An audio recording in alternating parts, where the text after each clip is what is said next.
Let's put our hands together and welcome inkonzo yabobaba ke bazalwane. Sikhonza nabobaba kule nyanga sicelebrate amadoda. So njengobona ubaba uMapholoba la bekasamkela yonke into namhlanje nakule viki ezenziwa amadoda.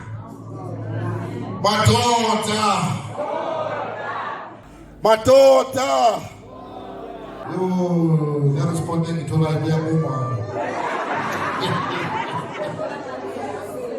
Ubaba alingene ngoba next month yo sonesifilo umsali wethu. Next month. Oh, it's umsali wethu sonesifilo. Namhlanje ngishumayela ubaba uSifiso Khumalo indoda kaBusi Khumalo. Ubaba Njumani firstborn Asanda. Baba Asanda. Siyabonga bazalwane.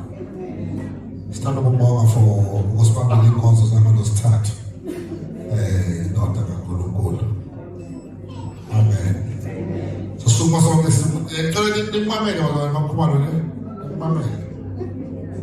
Kunento uNkulunkulu ayibekile lapha nimamele.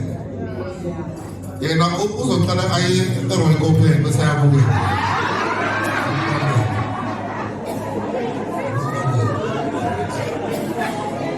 Sondela ke mashowane asithole lo sibuthini.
ukubusisa. uNkulunkulu abe nomusa phezu kwenu. Jehova isandla sakhe phezu kwenu. uNkulunkulu anoholele odwendweni lokunqoba. Hallelujah. May He enlarge your territory. Bless His samanje. Hallelujah.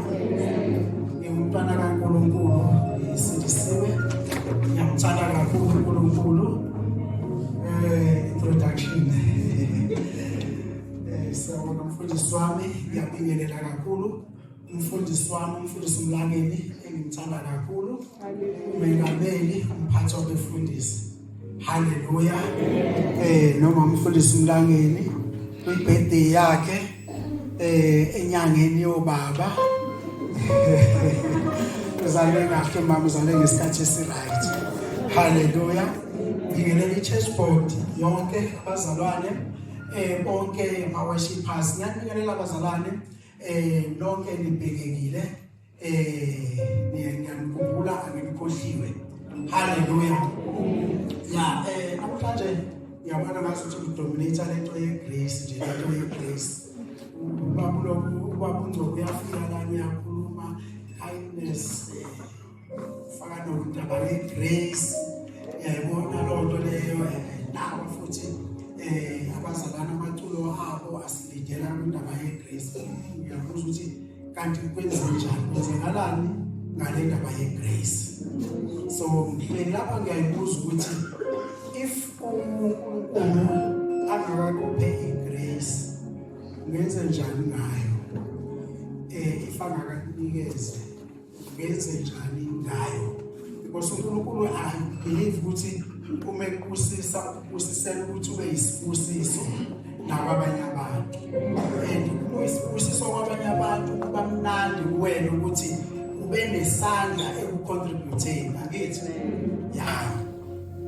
And kwesinye isikhathi akube mnandi kodwa ukulalela uNkulunkulu kunomvuzo omuhle. Hallelujah bazalwane. Sithi glory to God. Hallelujah. We were foreigners, but ngenxa ye-grace kaNkulunkulu senziwe saba ngabantwana bakaNkulunkulu. Hallelujah. I don't know if we understand ukuthi kusho ukuthini ukuthi ukuba umntwana. Ukhulumile ukuthi sizingane, asizona izingane zikaNkulunkulu, but singabantwana bakaNkulunkulu. Mangikhuluma ngabantwana ngikhuluma ngabantu basebukhosini, ngabantu basedlunkulu. Wonke umuntu angaba ingane, kodwa mangikhuluma ngomntwana ngikhuluma ngomuntu okwenye izinga. Hallelujah bazalwane. Yabona nje bangabe kulokuzana bangabe uya le kwaZulu angeke uzomuntu omdala oshayile ukuthi umntwana, because igama elithi umntwana lisho ukukhulu. Kusho ukuthi ungasebukhosini. Hallelujah. Ya siyambonga uNkulunkulu muhle uthembekile ngaso sonke isikhathi. Bazalwane ngiyabingelela futhi kobaba enyangeni yabo ngingakhohliwe. Hallelujah. Abaqali bezinto. Hallelujah. Ngosigama umuthathe lithi father, elithi Abba, it means father. Angithi if you saw inama responsibility yakho, it means to initiate, uqala izinto. Once kwakhona into eqalayo kufanele uyimele. Une-responsibility yokubukela ukunakekela lento oyiqalayo. Une-responsibility yokubusa phezu kwayo, uyithathe from la ikhona uyiyise kwenye level. Hallelujah. Yabona nje ukuthi uma ngabe uzozwa kuthiwa Absalom, ukuthi Absalom, father of peace. Fanele sibone ubaba akulo Absalom elethi peace where there is no peace, because igama lomuntu liyamlandelela. Hallelujah. Ngiyabingelela bobaba. Angithi Abraham, the father of many nations, ubazalile ukuba une-responsibility. So noma yini ukuhamba kwakhe fanele yazi ukuthi abanye abalandela ngemuva babukela kuyena njengomqalisi we-faith. He is our father. Hallelujah bazalwane. Okay, anginachithi isikhathi kakhulu, ngizoze ngiyithole sengixoshwa la ngikhona. Hallelujah.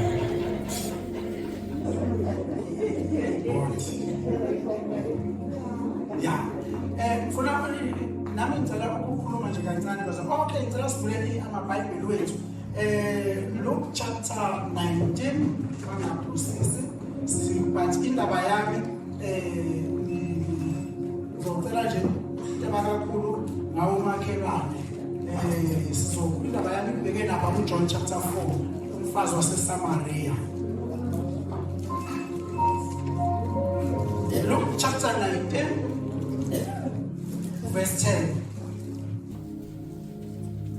Sifunda izwi lenkosi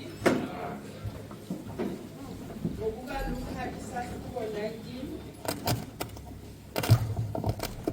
verse 10. Isihloko sithi uJesu ungenisa kwaZakewu. Ngokuba indodana yomuntu ize ukufuna nokusindisa okulahlekileyo. Ngokuba John chapter 4. Ngokuba indodana yomuntu ize ukuzofuna nokusindisa okulahlekileyo. Izofuna nokusindisa okulahlekileyo. Angithi bazalwane. Yeah. John chapter 4. Ngicela sifunde verse 1, from verse 1 sizoma ngizocela abazali masifunda sijampe malana nolokuhlanjisisa ngokwenza amasese ukuze kungahambeli isikhathi eside. Ngokuka John isahluko 4 isihloko sifundeka kanje uJesu ukhuluma nowesifazane waseSamaria. Verse 1. Kwathi ukuba inkosi yazi ukuthi abaFarisi bezwile ukuba uJesu wenza abafundi ebhabhadisa abaningi kunoJohane 2. Ingani uJesu uqobo kabhabhadiswanga kodwa kwakubhabhadisa abafundi bakhe. Verse 3. Yamuka eJudiya yaphindela eGalile. 4. Kwakuswelekile ukuba adabule iSamaria. Okay, nibambe leyo kwakuswelekile ukuba adabule iSamaria ne? Okay. Verse 5. Khona wafika emzini waseSamaria ogama lawo yiSikhari eduze nesiqinti uJakobe asinika uJosefa indodana yakhe. Okay, ngicela siye ku verse 7 mama ngithethe sizokwena. Verse 7. Owesifazane waseSamaria weza ezokukha amanzi. uJesu wathi kuye, "Ngiphuzise."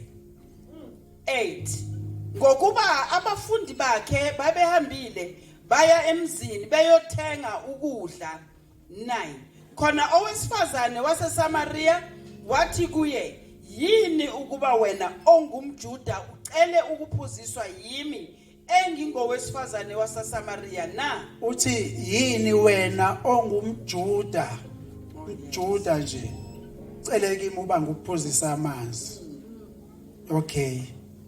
Ngokuba abaJuda abadlelani namaSamaria. Ngokusho ukuthi kunokungazwana okukhona la. So abazalwane yazi ngicela ukuthi mangabe siyifunda silokuzana ukuthi siyibukele incwadi lena. I think it's very interesting because kahle indaba eqala kancane ikhule izifike kuvuthondaba. Yes. Okay, yeah. Uthi yini wena ongumJuda ukuba ucele kimi amanzi. Ngakho ukhuluma ngaphansi ukhuluma ngenzondo ukuthi mina nana sidlelayo. Wayezofuna wena umJuda nje. Yabona? Qhubeka. Verse 10. uJesu waphendula wathi kuye, "Uma ukusazi isipho sikaNkulunkulu nokuthi ngubani othi kuwe ngiphuzise, nga ucele kuye, yena nga ekunikile amanzi aphilayo." Verse 11. Wathi kuye, "Nkosi, awuphethe lutho lokukha amanzi." Sibambeni futhi usiyashintsha indaba manje akaseyena umJuda sekuyinkosi. Siqhubekeni. Umthombo ujulile, wathatha pho lawo manzi aphilayo na? Verse 12. Kanti wena umkhulu yini kunobaba uJakobe owasinika lo mthombo waphuza kuwo yena kanye namadodana akhe nemihlambi yakhe na? 13. Waphendula uJesu wathi kuye, yilowo nalowo ophuza lawa manzi uyakubuye ome. 14. Kepha lowo oyakuphuza amanzi engiyakumnika wona kasayi koma naphakade, kepha amanzi engiyakumnika wona phakathi kwakhe ayakuba ngumthombo wamanzi aphuphumayo kube ngukuphila okuphakade. 15. Owesifazane wathi kuye, Nkosi, ngiphe lawo manzi ukuba ngingomi, ngingabe ngiseza ukukha lapha. 16. Wathi kuye, hamba ubize indoda yakho uze lapha. 17. So angazi la uma bese hambe yobiza indoda ngicabanga sekushintsha ukwenza ke manje uthi hey iserious ngempela le ndaba. Okay, go ahead. 17. Owesifazane waphendula wathi, anginandoda.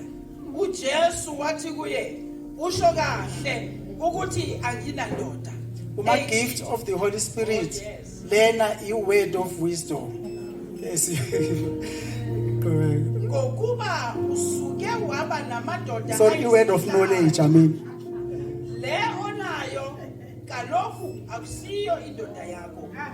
Lokhu kusho ngeqiniso. 19. Owesifazane wathi kuye, Nkosi, ngiyabona ukuthi ungumprofeti wena. Iyakhula ke futhi manje le ndaba. Fike kwaba umJuda nje. Sekuba unkosi. Manje sinti sekubona ukuthi umprofeti. Inama levels. Okay. 20. Okhokho bethu babekhulekela kule ntaba. Nina ke nithi iseJerusalema indawo lapho kufanele kukhulekwe khona. 21. Wathi kuye, sifazana, kholwa yini, isikhathi siyeza lapho ningasayi kukhuleka kubaba nakule ntaba naseJerusalema. 22.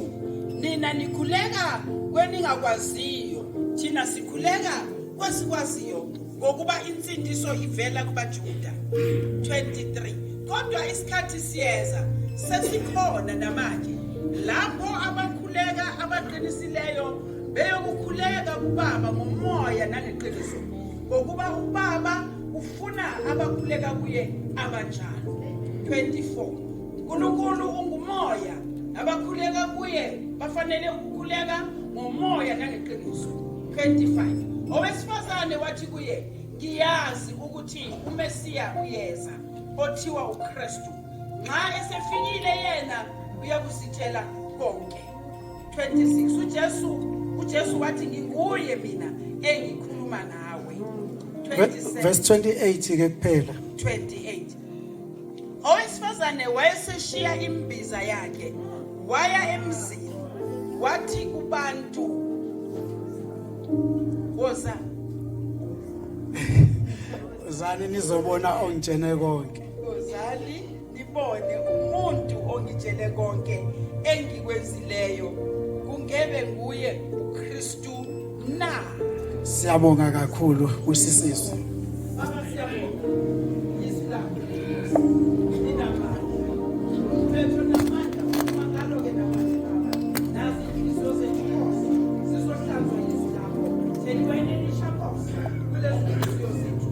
Baba silimumate, liphile, linekuphendula empilweni zethu. Kuluma ngomntwana wakho baba, ngegama likaJesu. Amen. Siyabonga masibane. Sabekezela sifuthi incwadi. Bazalwane ngifuna ukukhuluma ngegrace breaks barrier.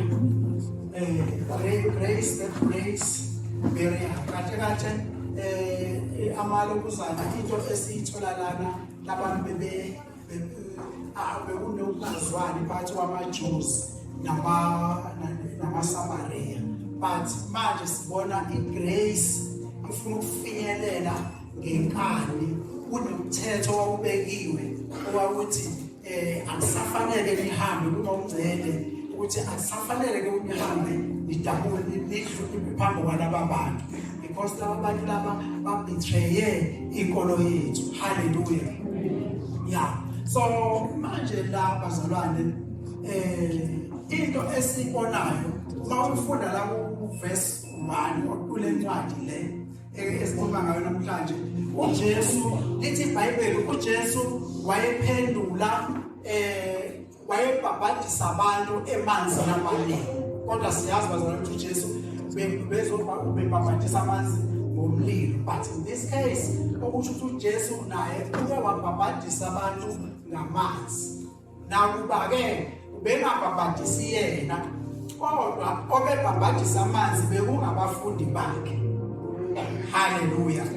So lento ayangeka kahle kubaFarisi nabaSadusi ukuthi kunomuntu bona bebekade bazi uJohane okuyena obengabahlalisile kahle ngoba bephenduka abantu beze kuleli ivangeli uJesu lokuphenduka uthethelela kwezono. So abaFarisi laba ebekuyibona ebebephatha lezi indaba zikaNkulunkulu akubaphathanga kahle ngoba belilokuba expose leli ivangeli. Hallelujah. So now mangabe besafuna le indaba kaJohane sebeza manje nansi indaba kaJesu. uJesu masebhabhadisa abantu abaningi ukunoJohane. So uJesu manje lithi iBhayibheli uma ngabe uJesu sezwile ukuthi lonto leyo batholile ukuthi ubhabhadisa abantu abaningi, so obviously bezobesebemfuna. So uJesu into ayenzile kwafuneka ukuthi asuke eJudiya aye eGalile. Hallelujah. But now uma ngabe kuya eGalile, iproblem ukuthi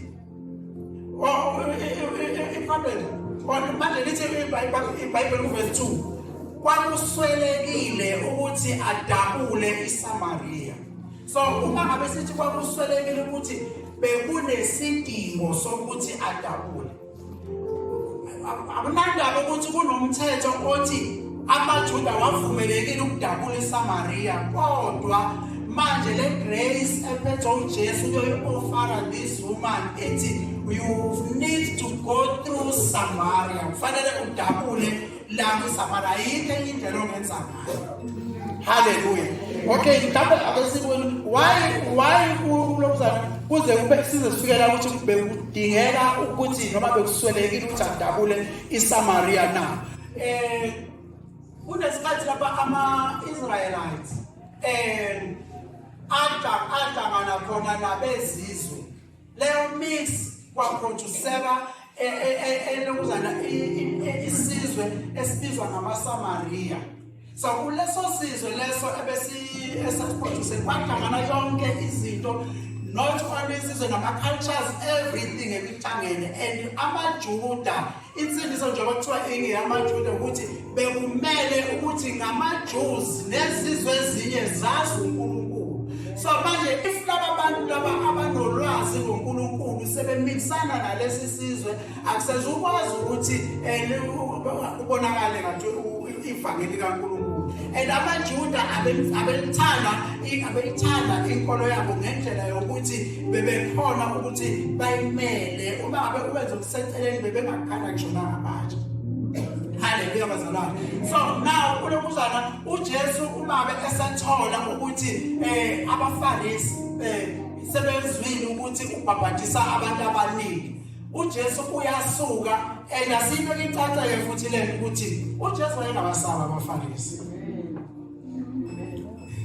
Hayi ukuthi wayebaleka, wayengababaleki, wayengabasabi, but uJesu uya-understand ukuthi isikhathi sokuthi akabhishe nabo asikakafiki ngoba benokumphazamisa bazokuba ngamphazamisa.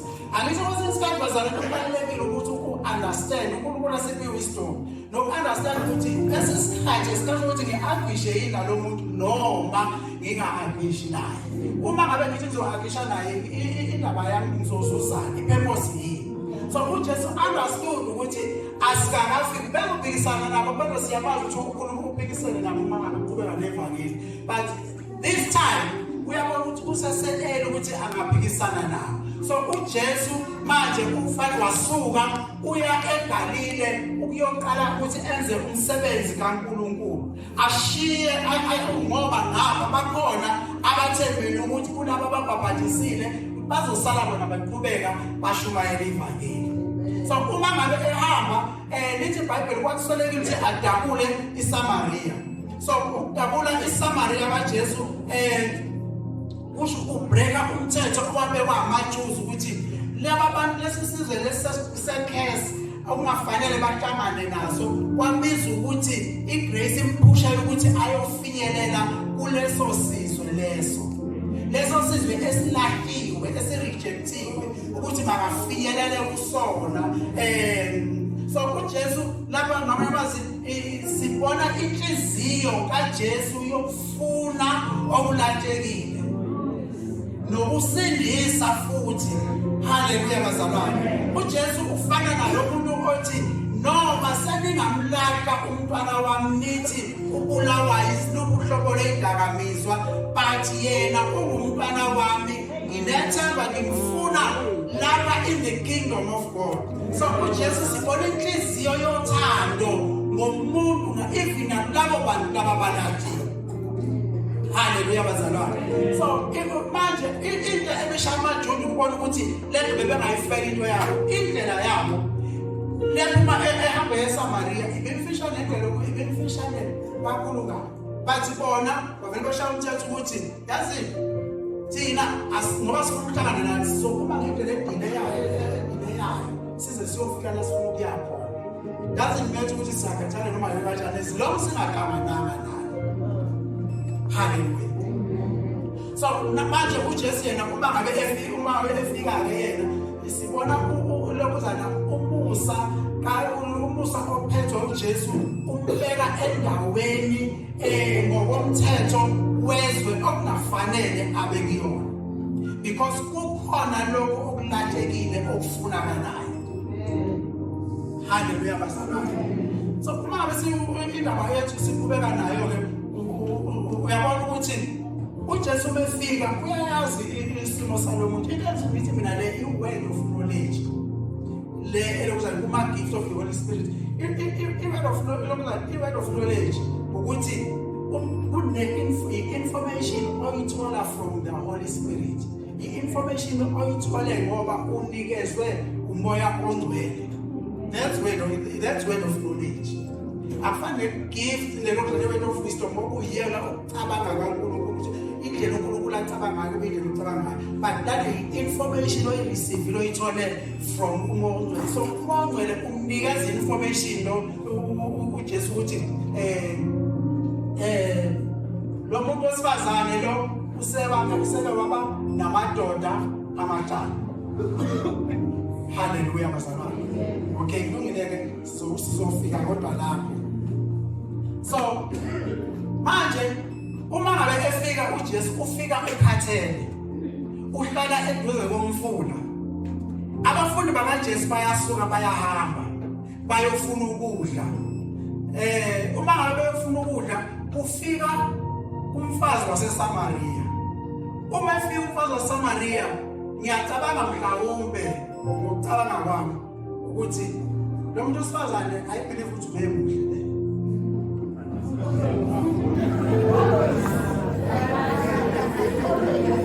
Ayo. Ngiyacabanga ukuthi lo muntu wesifazane ubemuhle. But nazi into eyenzakalayo ufika khona lo mJuda futhi omuhle ohleli la ngaseduze kwamabhasi. Insizwa esesencane ifika ihlala eduze kwamanzi. So uma ngabe ifika uyambona ukuthi umJuda kodwa shuthi uyazi ukuthi shilo umuntu osifazana akuyefana vele nezinkulumo zezihlelana naye.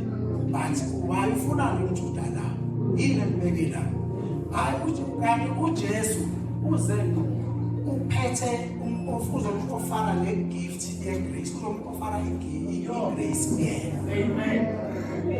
So uthi lo muntu lo wesifazane lona okay uthi uJesu kuyena uJesu usebenzisa lento ephambi kwakhe ukuthi akhona ukuletha lento yabo uzokha amanzi uJesu ngizama ukuthi uJesu ubengawomela angicabanga ukuthi ubekadinga ngempela amanzi basisebenzisele lo yamanzi ukuthi akuyeze lamanzi okuphila uthi ke lo uJesu ngiphuzisa uthi lo muntu osifazane mhlawumbe bekuyilezi ezitshelayo nje uthi lo muntu osifazane mhlawumbe khona ezembiphe wena uJuda nje ojwayelekile uJuda nje yabona uzocela kimi amanzi yabona so then uJesu bese sethi kuyena athi uJesu ngiyacela athi ukuba bewazi ukuthi ubani locela lapha so uyamncela uJesu ngamabazi akaboni uyamncela ukuthi mina kune-grace engilethe and uzobenefita ngale grace so uthi lo Jesu kulo muntu lona ukububazi ukuthi ubani locela amanzi wena uzocela amanzi kube uyena usisayo because njengoba uqala nje inkinga enginayo ngabe umuntu wesifazane ufika ngalesi sikhathi lapha kungekho kungezi umuntu uzokha amanzi uqhamuka uzohamba wedwa le nkinga ekhona balekela abanye abantu besifazane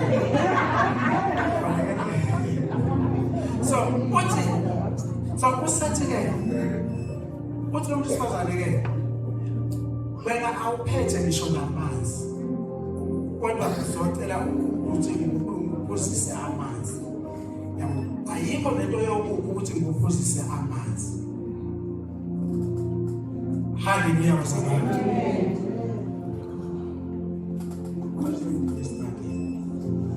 okay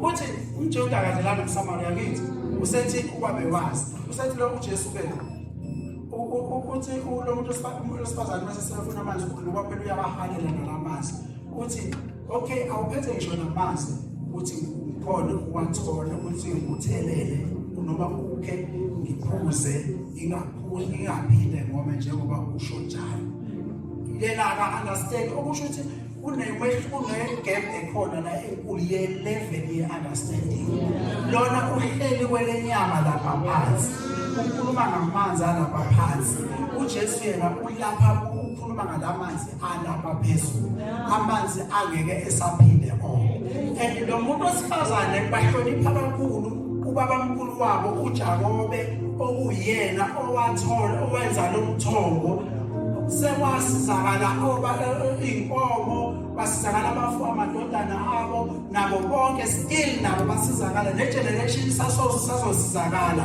so sinoJakobe thina esimaziyo manje sekufika wena mJuda uzongitshela ukuthi unamanzi onganikeza wona angcono kunalawa engwasibanikeza ubaba wethu esimhloniphayo na kanti wena umkhulu yini ukunobaba wethu na ukuyena obasizayo.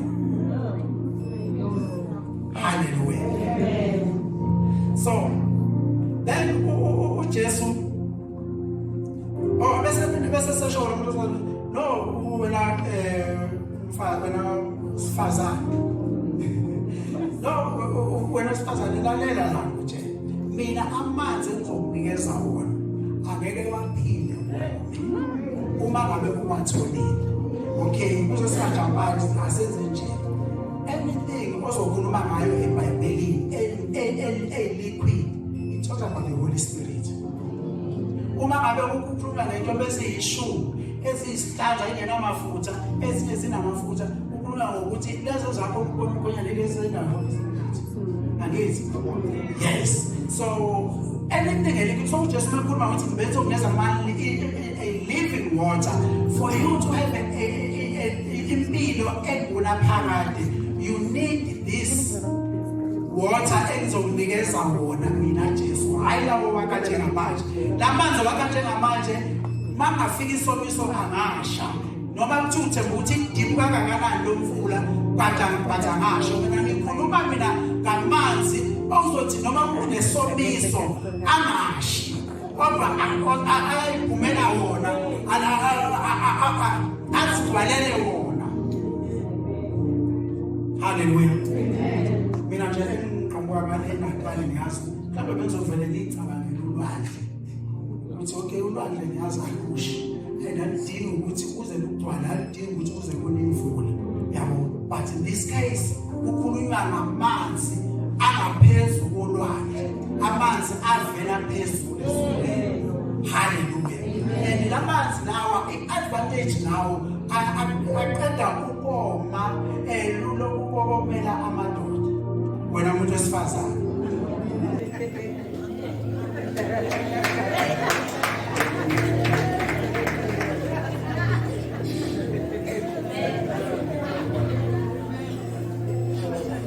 so okay, indaba yami isekuthini lo muntu wesifazane uqala ubiza uma eqeda ukubiza uJesu, uma eqeda ukubiza uJesu bazalwane, lo muntu wesifazane uma eqeda ukubiza uJesu ngokuthi umJuda manje uma eqeda ukuthi angamfaka lamanzi okuphila kusho ukuthi ngazi ukuthi kunengqondo evulekayo. uJesu yasazi isono salo muntu wesifazane into eyinkinga kuyena kodwa akafokasi kuyona, ifokase kulento afuna ukuyiletha. Into qala umuntu wesifazane uqala umtshela ukuthi wena umJuda, yabona uza ngalento ukuthi vele thina sizwana sinandaba nani uzofuna nini umJuda. So uma beqeda umchazela uJesu kuba ngazi ukuthi umsusa uyasusa lo Jesu lapha ambona khona, usebona manje sekuyinkosi. Uthi inkosi nginikeze lamanzi ukuthi ngiphuze. Uzama ukuqamulela nje indaba yami ukuthi bemfishane, iyaqhubeka iconversation iyakhuluma iqhubekela phambili. Uthi baba mkhulu babe okay umkhompera maqeda umkhompera ukuthi la ubaba mkhulu uJosefa babe sizakala ulamanzi ethi wena umkhulu yena esebona ukuthi uyinkosi uyasuka lapho uzomchazela. Ngifuna le verse la ikhuluma esengena ku prophet khona, ngifuna kulelo verse angazi ukuthi sisele khona yini eduzana.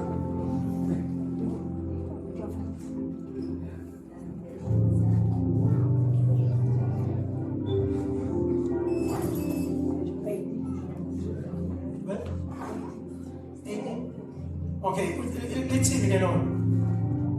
Ngokuba usuke waba namadoda ayisihlanu, le onayo kalokho akusiyo indoda yakho. Lokhu ukusho ngeqiniso. Okay, okusho ukuthi njengoba ngimlana bazalwane ngizama ukuzwa uJesu le. Uyaphuma kwi-stage. So ukwile kuzani kule level yokuba umJuda sebizwa manje ngani ngenkosi. So umesuka lapho eqeqeleni ukumbiza ngokuthi uyinkosi esefuna ukuthi le nkosi imphuzise amanzi. Usethi uJesu kuyena mawufuna ukuthi ngiphuzise lamanzi la indoda yakho. Uthi lo muntu lo wesifazane lona anginandoda. Mhlawumbe bese ebonile ukuthi umprofeti bengeke saqala nje aqamba bathi akambo. Uthi anginandoda. uJesu uthi uqinisile mawuthi awunandoda ngoba sabake waba namadoda ayisihlanu, nale ndoda le othandana nayo manje le ka6 akusiyona eyakho. Ngamanje laseceleni uzothina ubhidizile lo wamshado wayithatha le ndoda. So lento leyo I think yona eyenza ukuthi lo muntu wesifazane imthuse kakhulu ukuthi hey umuntu nami umuntu engitshela ukuba noma sebemezela uthokozana izozongene konke. Yabo lo muntu wesifazane uphethe into abeyifikile abanye abantu bengayazi. Lo muntu wesifazane mhlawumbe okwenza ukuthi ezayithole eloku ehamba yedwa isikhathi esiningi akafuni ukukhuluma indaba kakhulu zakhe, abantu bazobona ne-weakness yakhe base begcine bemkhuluma kabi. So manje ubefikela ufikela ngisho nenkosi manje. Uthi uJesu uqinisile sebabe abantu baba namadoda amahlanu nale ka6 onayo asiyone yakho. Uthi lo muntu wesifazane manje I can see you are a prophet. Usiyamsusa manje usiyasuka manje lapha yani. So ngalesi sikhathi le conversation yenzeka lo muntu wesifazane uJesu akakubuki istep yedwa ashiye lo muntu wesifazane step by step uhamba naye manje lo muntu wesifazane uya understand ukuthi akakabireki uJesu ukuthi akutshesebona akakabireki ukuthi sibe ku step esifanayo but ngizomncela sibe ku same stage same page so ngesikhathi yena uJesu esuka lapha kulokuzana kwinkosi ezongena lapha kulokuzana lokuthatha lo muntu wesifazane umbeka kulesi system so lo muntu wesifazane umesuka ethi ngiyabona ukuthi wena ungumprofeti usiteli ukhuluma naye kulelo zinga leli elilapho phezulu uJesu uyasuka lapho uMaqeda lapho Maqeda ukhuluma naye uthi hambe uze nginikeze amanzi okuphuza lamanzi engizongeza wona okuphila ngaphezulu kaJoseph kaJakobe hamba uyolanda indoda yakho inkinga ekhona ngalo muntu wesifazane umbuzo omuhle ukuthi yini ngoba phela manje khona futhi nani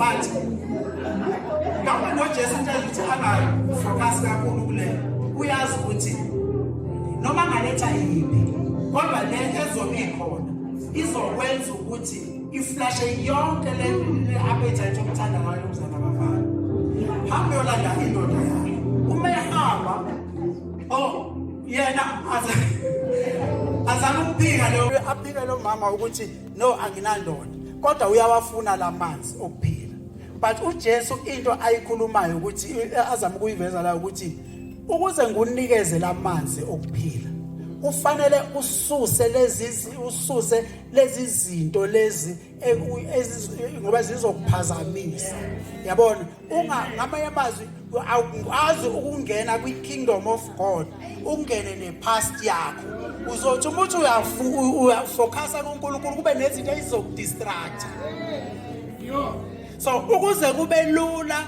ukuthi wathole lamanzi and uthole i-enjoyment kufuneka wena ngikusize ukuthi letha indoda ngabe manje noma ungayilethanga indoda ngoba anyway anginasikhathi ngija ukuhamba ngidlulele phambili noma ungasayilethanga lo ndoda yakho but engufunayo kuwena ukurecognize ukuthi kunale ndoda kunalezi izinto ezizoloku zikuphazamise ngifuna ukuthi wazi sometimes mangabe uzorepenta kubalekile ukuthi wazi ukuthi usuka kuphi so that ngoba mangabe ungazi kuzoba lula ukuthi ubuyele ezintweni zakho zakamuva yabona kufanele ukuthi wazi ukuthi usuka kuphi ukuze ukhona nokubona umehluko ukuthi nganginjani senginjani kwenzakaleni ukufika kwale ndoda kimi so angisenandaba noma ungasayilandanga indoda kahle into engiyifuna ngifuna uunderstand ukuthi nazi izinto ezizokuphazamisa mhlawumbe nje le ndoda lamadoda la ohleli nawo le ndoda yena mhlawumbe lo ohleli nayo uyazi ukuthi awusebenzi but ufuna umuntu ozokusiza for a living akuprovide but mina sengifikile ke mina Jesu mina ndoda ka number 7 hallelujah and I understand ukuthi kule ndoda lena le ka6 ukuthi kwenzakala njani hallelujah amen so uthi nale ka6 ngathi ngakeni uthi nakulela 6 le ndoda le ka6 le ka number 6 it's a number of men biblically it's a number of men but number 1 it's now representing a number imagine ufika mama ufika unumber 1 angene phezulu kwa number 6 kuzokwenza kanani kuzoba 7 bila kibe perfect yona perfection phakathi so okusho ukuthi lo mama lo impilo yomuntu iyamoshakala usuku nosuku isono siyalokuza siyabusa siyadominate phezulu komuntu so lo mama lona wafika ngoba nendoda eyi-1 ndoda number 1 wasuka lapho mhlawumbe wahlukana nayo ngabe wahlukana nayo angazi mahlukana nayo wafika wathola enye ezophinda athandane nayo number 2 bekuthwana naye ka number 2 ngaso sonke isikhathi ukusaloke ehamba ngokuthi okay mina azilonga thathanga ndoda yami but the more eloke kuqhubeka namadoda kwabe yakhula lento lengaphakathi le beast kuyena wayithola manje engasakhethi ukuthi usathatha nendoda yomuntu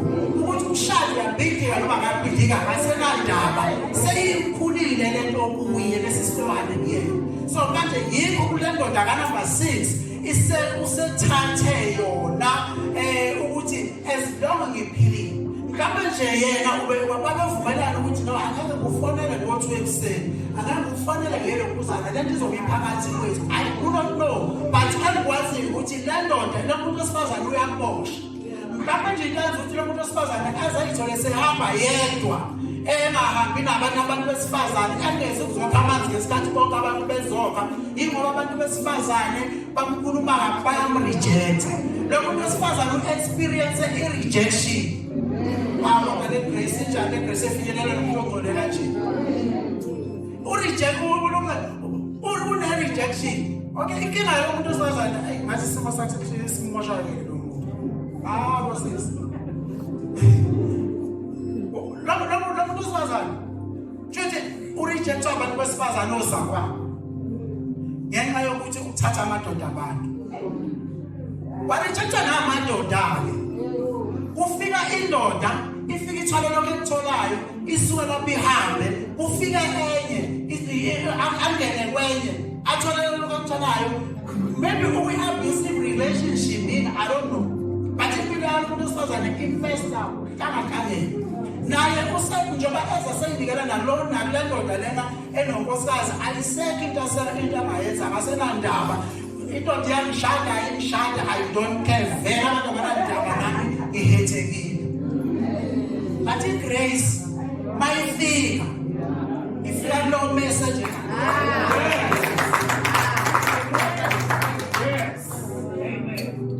in grace lapha lesibukele lokuzana in grace yabona in grace uthatha from the way carries means joy again so grace ukuthi uma grace carries it lokuzana usiso sikaNkulunkulu esifinyelela kumuntu wesono umuntu nabemazi abona ngokuba ngegift ye grace akekho omunye umuntu okhona only uNkulunkulu ophethe igift ye grace yabona ukushuthi mayimazi it's the way of God efinyelela sinful man lo muntu lo umuntu angabona ukuthi akayideserve lento lo lesisipho sinjengalesi akasideserve that's grace and the grace lena iyenze ukuze ifinyelele lo muntu wesifazane iyenze ukuthi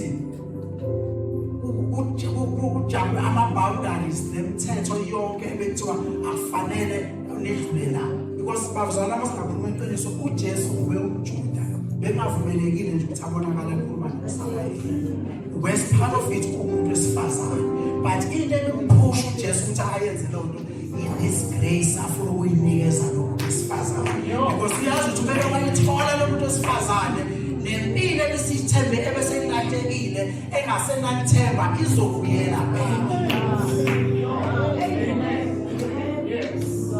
I wonder ukuthi if ungakurealize ukuthi unikeza igrace ungenze njani. I wonder wena ongakayitholi igrace ungakuyithole ungenze njani. Khona abanye abantu abayithola igrace baqale nayo ba-relax. Khona abanye abantu abayithola igrace bagijime bathi wozani nizobona ngijene konke. Lento engiyitholile wozani nizoyi-experience nayo. Hallelujah. So manje indaba yami iqhubeka uJesu uthi angikandaba noma ungasabulandanga noma ngashone but izakwenza icaca noma ungasayilandanga indoda yakho but as long as understand ukuthi akufuneka uphuzela amanzi emqondweni wakho kusekhona nendoda kusekhona lamadoda yabo so usufana nendoda Okay, so wesinokwazi ukuyisibuye la. So manje okay uthi lo lokuzana lona. Uthi lona ngiyabona ngathi ungumprofeti. So ukhula ulwazi emqondweni malomuntu wesifazane. So uma ngabe usesuka lapho but into enshayela ukuthi mina lento ukuthi hambona namadoda iyona into eyamshaya ulo muntu wesifazane waphinde wafuna ukuyifika. Uhlakaniphile lo muntu wesifazane. Uhlakaniphile too much. Ngabe mina bathwa ngani ngimshela nje lo muntu wesifazane ewenza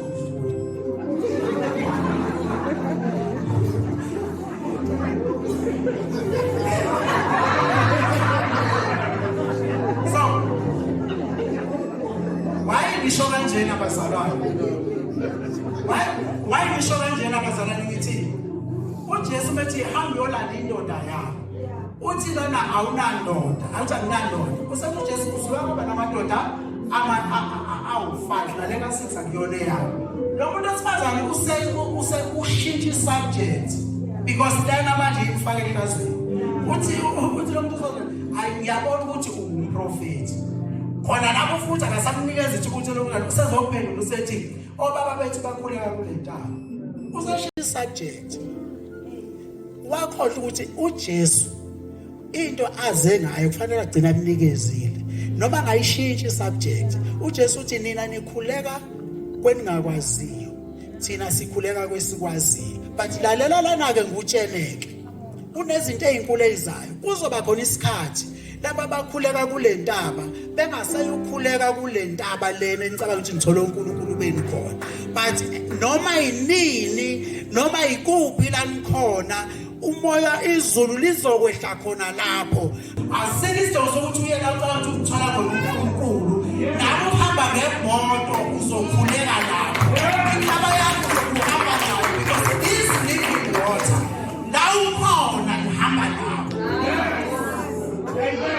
Nobona bangangikholwa hambe ukuza uJona uzokutshela uJona wabe wamemeza esifini senhlanzi washo ukuthi lento lamanzi akhona uyena angeke usuke kubona yabona ukuba wayi-understanda lento lena noma ngabe kuthiwa ufika esimeni uzwe ukuthi ngiyakhuleka umkhuleko awufiki lawo but you will understand ukuthi lento elapha kimi before izwi lami liphuma emlonyeni uyalizwa yena uNkulunkulu inkulu lento ezayo ngifuna ukukunikeza lamanzi ukuthi wena ungazuzwe entabeni kodwa la ukhona uyithola uzethi abakhulekayo uzethi uNkulunkulu uwumoya understand lento wesifazane uNkulunkulu uwumoya so now kuzofika isikhathi abantu bazokhuleka kuye bezokhuleka uNkulunkulu ngomoya nangeqiniso ngoba this living water izobe ikuwe iphila kuwe up to the eternal life introduce into e-upgrade into esezingeni eliphezulu so uthi lo muntu manje lo muntu sifazane ukhuluma nje uJesu umu-addressa ubona lo muntu sifazane ubona ewumprofeti usathi lo muntu sifazane yabona into njena yona ngiyazi ukuthi uMesaya uyeza uzosibuza yilapho uJesu seqala khona ukuthi okay ngiyabona ukuthi manje uzama nje usukile lapha ya uhamba nawe sathi mina uMesaya lo ukhuluma Mesaya guess what lo muntu wesifazane wathi angathola ukuthi uMesaya wakithi washiya imbiza yakhe wahamba wayobiza abantu urejectiwe ezweni lakubo but laba bantu bezizwe abaziyo ukuthi bagcolile bayamamukela ugijima uyobabiza ukuthi wozani nizoluza ongitshele konke lo muntu wesifazane engakahlangani noMesaya impilo yakhe isahlangene ubengahlangani nabantu besifazane berejectekile lo muntu wesifazane ubengafuni ukukhuluma ngisho nezindaba zakhe because uyazi ukuthi ngiyaphila mina nalamadoda kodwa manje bese sehlangane noMesaya esemtshelile akusayena obalekela abantu sekuyena ogijima aye kubantu wozani nizobona omjine konke abantu bebethanda indaba bebefisa ukwazi ukutshela ukuthini bebengayithola lelo thuba ngoba lento iyamshisa ukuthi wozani nina nizothola wena amanzi. Hallelujah. Wozani nizobona ongitshele konke. Impilo yami ngiyimesaba. Impilo bengisamba bengiphila kwi-island. Ngiyitshalela nabantu abantu nginabo but bengafuni ukuhlala nabantu.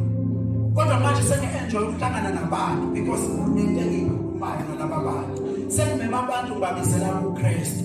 Le grace maseyamukelile ilokuzana kubonakala isidingo sayo.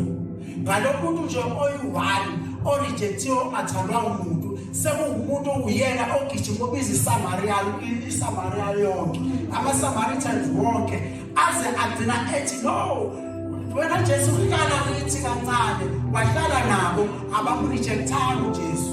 Abantu abarejectiwe bayakhona ukuyi-understanda kangcono lento. Hallelujah.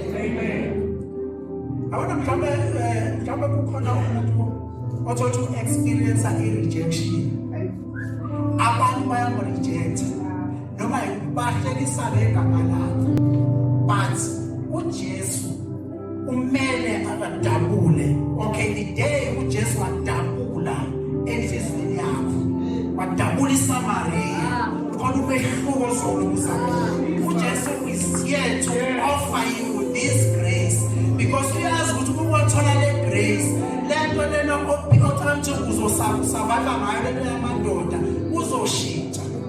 Uma wathola this grace you will understand ukuthi angisakwazi ukuthi kufanele lolu donga ngilibreak because kukhona into engafuni ukuthi ingiluse. This grace ngifuna ukuyithola ngihamba nayo. Hallelujah. Yeah. Ifuna this grace. Ifuna ukuzisela amanzi. As long as you understand into eyi-one, uJesu akakwazi ukukunikeza amanzi ube kunamadoda. uJesu akakwazi ukukunikeza amanzi bapha amadoda konje. uJesu akakwazi ukukunikeza amanzi wena ube unenzondo. Learn to forgive. uJesu akakwazi ukukunikeza amanzi wena uma kube kunezinto ezikudistractayo ekukholweni. Lamanzi afuna ukuze akhone ukuboyela njalo. Afuna ahleze eplakiwe ngaso sonke isikhathi. Lapha eketelo ukuze likhona ulokuzana ukuboyela kufanele kube yinto elokuzana eplakiwe bese silokhibiza iplakwa ngokukhuleka so that ngaso sonke isikhathi izohleze impila njalo. Hallelujah. Amen. Sakubasa kubeza sikhumbula istory esake safunda ngaso ngelinye ilanga. Anjalo abantu bayazi le generation yethu le endala nje ngathi. Ukhona lo baba lawela uzani. Khona lo baba owayesebenza lokuzeni. Owayesebenza ngaso sonke isikhathi ethatha insimbi yakhe ayibeke. Ngaso sonke isikhathi ethatha insimbi yakhe ayibeke. Insimbi mase ziningi makufanele abuye ekhaya wathatha insimbi zakhe wahamba nazo. So uma ngabe ehamba kanti ngebhandi ehamba esikhotheni kunomgodi ombozwe utshani osingaphakathi. Manje amadoda edlula abona le ndoda leyo kuzathi kunemuntu okhalayo lapha bajike bethi bazofuna ukumkhipha. So uma bebona bathatha umgodi udiphu abakhona ukufinyelela nesakhe bathatha into okuzathi yini iqulu konje benza amalokuzana intambo. Yeah. Bayethisele phansi le ntambo le ukuthi indoda baba le ntambo sikhuphuke nayo. Mabe bemkhuphule bethi masizofika phezulu ngakuke le ntambo iphoseka kwindele phansi. Kwenzeka lokho ngakokuqala kabili. Ekugcina basikhuphuka kwesithathu konjalo. Le ndoda lena kuneyisipho okuyizona ezikho zokuthi ngakuke le ntambo. Bethe indoda tendela lezinsimbi sikhiye hayi lungile. bayibopha intaba bamnikeza bengabe bayabona indoda ayithethelanga insini hayi bondoda uzofa ufele la siyakusiza hayi okay lungile baphinde baloko bekwenzile bathi lebo njalo le ndoda ayikho into esingayenza senze athi senze konke so ngaba siyakiyeka sikushiya lapho mayivula ifika izina izokuthela manje ufuna ukufika ufa izogcina ufile haleluya ngifuna ukuthi mina ke nansi grace kaNkulunkulu uNkulunkulu uJesu ufike ukuzofuna ukulahlekile so share lezi zinto musukuthi usuku ikingdom of esefikile ezokufana negrace wena bese lokubambelele kwipast yakho lokubambelele kulento ekwenza ukuthi ungaphoni uku-experience lokukumnandi bejoy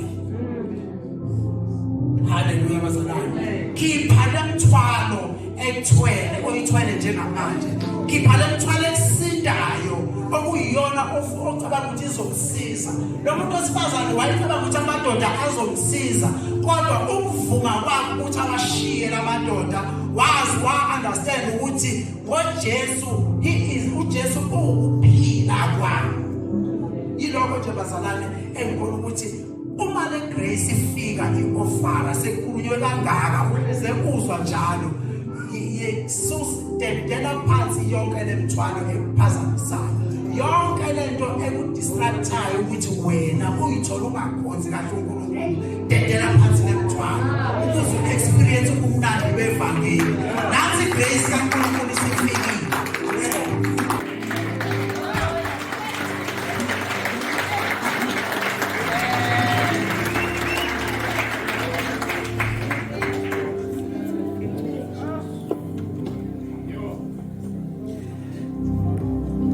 Morena re a leboha le thapa mea letsatsi la kasheko mohau wa hao ke character eo wena o leng yona